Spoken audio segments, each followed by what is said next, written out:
Well, that's a long story, but where I started was in my mum and dad's garage back at home. My mum's a hairdresser, and she always had the tools around the house and stuff, and you know, when someone tells you don't touch their stuff, the first thing I wanted to do was go and pick it up and touch it and just be a little rebel. So that's what I did, and I started cutting all my friends' hair and my cousins, and then she kind of turned around and said, well, you're pretty good at that, you should start charging. So I started charging, and I was like, well, why the hell would I want to do anything else? This is brilliant. I love this. You know, I get to be creative, I get to listen to the music I want to listen to, and I'm with friends or future friends all day long. So it was just a no-brainer really. I had people around me going to uni and doing these long degrees and just suffering basically for, you know, drinking at the same time but suffering with all this work. And I was just like, that's just really not me. It's, you know, being academic but never that academic to want to put myself through that torture. And I really just found a love with barbering, with the craft and everything like that. Both really. I don't think anyone's just formally trained. I think you go to college, you go and do your schoolwork and stuff just to get papers, to get your foot into the door of a salon or a barber shop, and then you're learning every day at the shop. You're learning. I've been doing this 11 years, 12 years now, and I've been a part of the Rocket team for about 6 weeks, sorry, and I'm even learning new things here, and I teach now as well, and I go around the world teaching and consulting barbershops, and I'm still learning. You never stop learning. There's someone that anyone that's good at what they do will always tell you that you never stop learning. That's what makes you good, you know.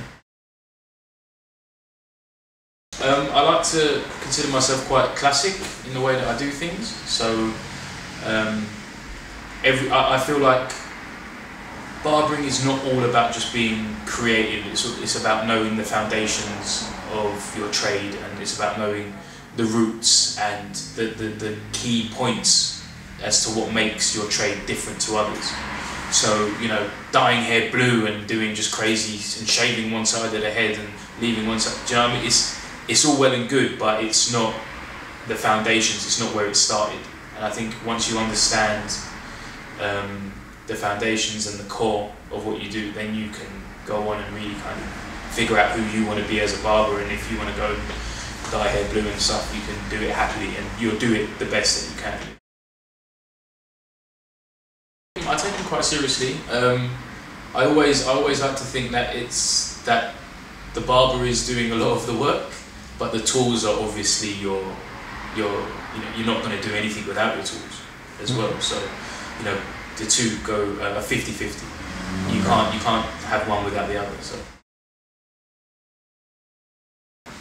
The US barbering scene is huge. It's crazy. It belittles the British one completely. I mean, the way that the amount of tools that they use and the way that they go about their trade is almost like a sport. So to have an arsenal of clippers is really important to them, and we in the UK or anywhere else in the world will always kind of look to the US as it's always a big brother, you know. So you look and you go, oh, what are they using, and you know, what's that clipper? And I've been through points where I've tried to get US clippers before and they've not worked and stuff like that, which is where you've come in. You've come in and helped us all overseas, you know. You know, in Asia they've got the same voltage system as here in the UK. So I thought, you know, I'm going to get the clippers and I'm going to have whatever problems I'm going to have here, I'll have there. So I got them, and I just figured, right, I'll get a step down transformer, which is what everyone needs. It's kind of like the common sense thing to do, is just get a step down transformer, and I'll just plug them in and see what happens. I thought that they were going to work perfectly, as you would. I'm not an engineer or electrician by any means, you know. So I plugged them in, and it was just crazy noise coming out. I'm flicking switches, I'm fiddling around with knobs, and nothing was working. So I packed them full of foam, as I was advised by several forums. Packed them full of foam. That wasn't working either. Like, worked for a little bit, and then they all started smoking. One melted, one started smoking, and I just had to pack them up and send them back.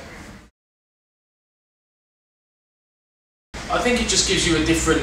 It just gives you a different outlook. It's nice to have different toys and stuff. Like,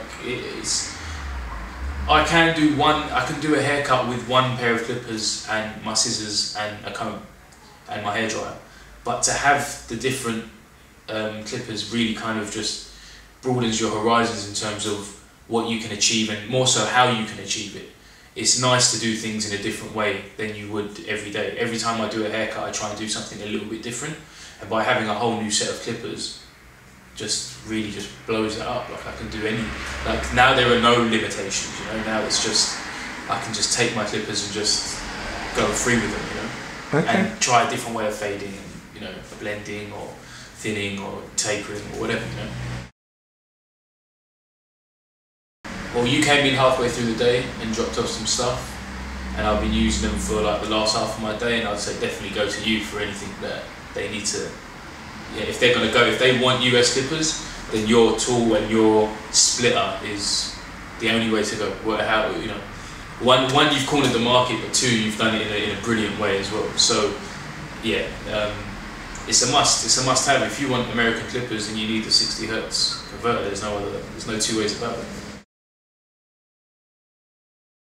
I'd like to say it's completely selfless in the sense that I get to give other people the pleasure of, you know, giving them something that they want. And you know, when a client turns around and says, "Oh, I got that girl's number last night and it was all because of your haircut," I'm like, "Well, thanks, mate." You know? But it gives me joy to come into work, to work with a group of lads that are just as passionate as me, but also want to have a laugh as well. And they, you know, we all just listen to really loud music that we all have different tastes, but we all kind of make fun of each other, and we all listen and take it in, and we all tell the same terrible jokes, and we all talk about the same stuff and problems. And that's the one thing, the barbershop community is something you're not getting anywhere else, and it's dying within other trades that used to have it. The barbershop will never die in that sense. That community spirit, that camaraderie, that brotherhood will never go away in a barbershop. It's always going to be here. And that's why I'll always do it, and that's why these boys will always do it, and that's why we'll always work together. The fact that I still get up in the morning and I'm happy to go to work. I mean, I can't, there's never just one thing. Like I'll never, it's too hard to just narrow something, you know, bottleneck something and just say, right, out of 12 years and you know, I've only just begun kind of thing. What one thing encapsulates the fact that I can wake up in the morning and not moan about going to work, and not moan about my job and how much money I'm making and all this kind of stuff. Just the fact that I'm happy is the only one thing I've ever wanted from life. And the fact that my work can bring me a part of that is definitely the biggest achievement that I can ask for.